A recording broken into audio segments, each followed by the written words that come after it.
महाराष्ट्र राज्याच्या पहिल्या महिला भावी मुख्यमंत्री पुण्याच्या मार्केट यार्ड परिसरात झळकले सुनेत्रा पवारांचे फलक।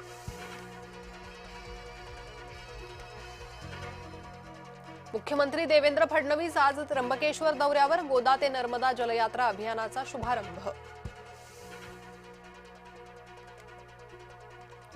टीसीएस प्रकरणातील संशयित आरोपी दानिश शेखकडून मोबाईलला कडक सुरक्षा, प्रत्येक फाईल आणि ॲपसाठी वेगवेगळे पासवर्ड, फेस आयडीच्या सहाय्याने मोबाईल केले अनलॉक।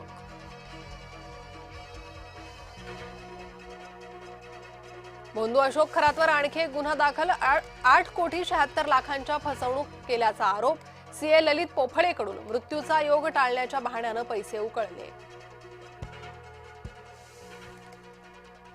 राज्य सरकारी कर्मचाऱ्यांचा संप अखेर चौथ्या दिवशी मागे, सरकारच्या आश्वासनानंतर संप स्थगित, सुधारित पेन्शन योजनेसंदर्भात सरकार अधिसूचना काढणार। भोंदू राजेंद्र गडगे प्रकरणी कारवाईचा फास आवळला, गडगेचे 200हून अधिक व्हिडिओ आणि 90 पेक्षा अधिक औषधं जप्त, व्हिडिओ आणि औषधं फॉरेन्सिक तपासासाठी पाठवणार। पुन्हा गोळीबाराच्या घटनेनं हादरलं वारजे भागात, एका सलूनमध्ये गोळीबार, गोळीबाराचं कारण अस्पष्ट, पोलिसांकडून तपास सुरू। आसनगाव ते कसारा रेल्वे स्थानकादरम्यान ब्लॉक, आज दुपारी 12 ते मध्यरात्री 3 पर्यंत ब्लॉक, तिसऱ्या मार्गाच्या कामासाठी ब्लॉक।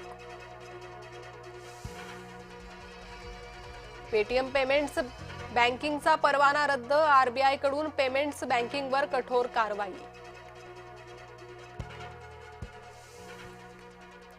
नावे वगळलेल्या मतदारांची तातडीनं सुनावणी घ्या, सर्वोच्च न्यायालयाचे बंगाल लवादांना निर्देश।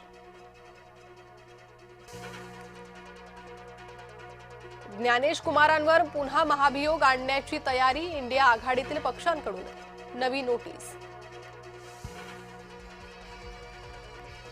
पुन्हा नव्यानं इराण अमेरिका चर्चा निश्चित, अराघची पाकिस्तानला रवाना, तर विटकॉफ कुशनर आज जाणार। एकीकडे शांती वार्तेचे वारे, तर दुसरीकडे ट्रम्प यांच्या धमक्या सुरूच, डील झाली नाही तर इराण नष्ट करू, ट्रम्प यांचा इराणला पुन्हा दम। विराट देवदत्तची झुंजार खेळी, बंगळुरूनं घरच्या मैदानावर 5 विकेट्सनं गुजरातला दिली मात। आयपीएल मध्ये आज डबल हेडर, पहिल्या सामन्यात पंजाब दिल्ली आमने सामने, तर दुसऱ्या सामन्यात हैदराबाद राजस्थान भिडणार।